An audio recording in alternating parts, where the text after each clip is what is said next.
video games. I'm John Moggio. Everybody calls me Moge. I'm a graphic designer from San Francisco. This is Tibet Diary. This is Tibet Diary. This is Tibet Diary.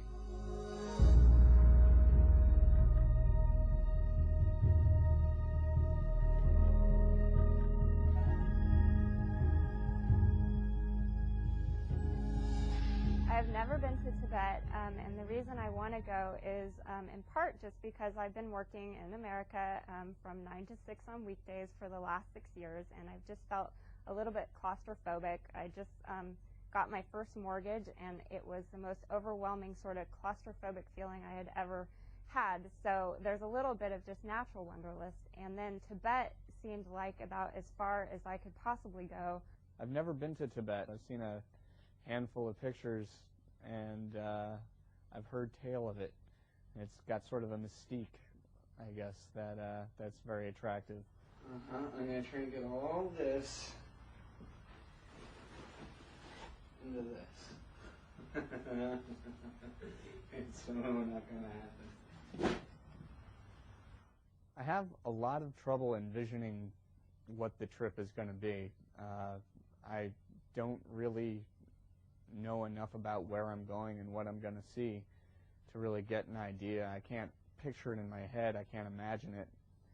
I've seen a handful of photos, and I've heard tales.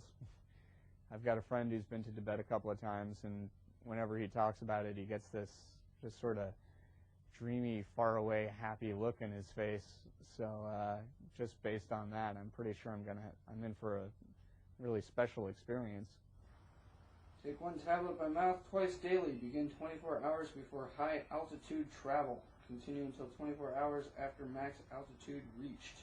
I haven't had a lot of special advice about going over there because not a lot of people have been. And one of the telling things is where I work, I can reach 2,000 people with an email, and I sent an email out asking for advice about what to pack or what to see and do, and I didn't get a single response about someone that had been to Tibet. And then the pile of stuff that's somehow going to go into a bag is over there on the floor. And for the past week or so, I've just been digging out travel stuff that I already owned and buying some stuff and throwing it on the floor there. So somehow it's all going to have to go into a small bag.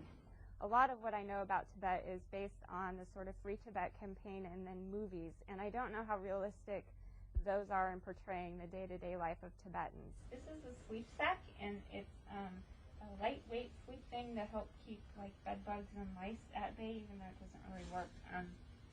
I just like it because it's comfortable, and I'm going to bring it, but I don't know if I actually use it. What little I know about the Tibetan political situation is that it's a mess. I know they're claimed by China, and the claim on China is sort of based on ancient history, and it's kind of a tenuous claim, although it's, they went in there, they took it. A book on Tibet to read for fun. Bungee cords, because you never know. China's official position is to protect the Tibetan culture, but the sort of unofficial position seems to be to assimilate the culture and kind of meld it into the Chinese culture and water it down, if not make it completely disappear. So I'm very curious, I guess worried really, about what's going to happen in the long run. Is Tibet really going to continue to exist, or is it just going to become an artifact? I don't need any of that. I can't wait to go. I want to go now.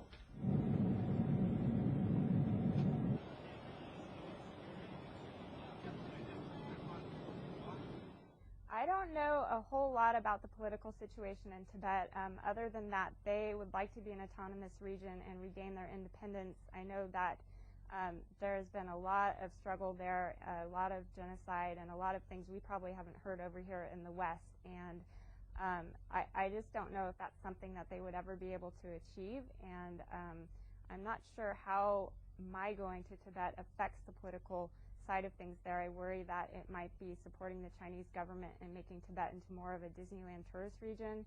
I have concerns about going, but I also have heard that it's good to go and see the Tibetan culture as it exists today and learn about it and bring it back home with you.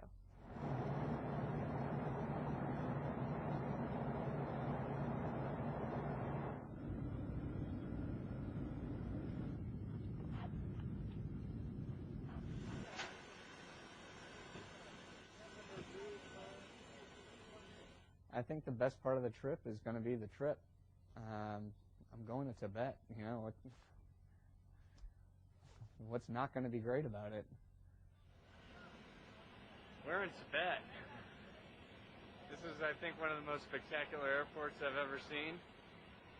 Just nestled right in the middle of these, just tucked into these hills. And I can already tell I'm going to have trouble breathing. I'm getting out of breath just saying this. Maybe it's just the excitement, I don't know. I'm pretty sure it's the 12,000 feet.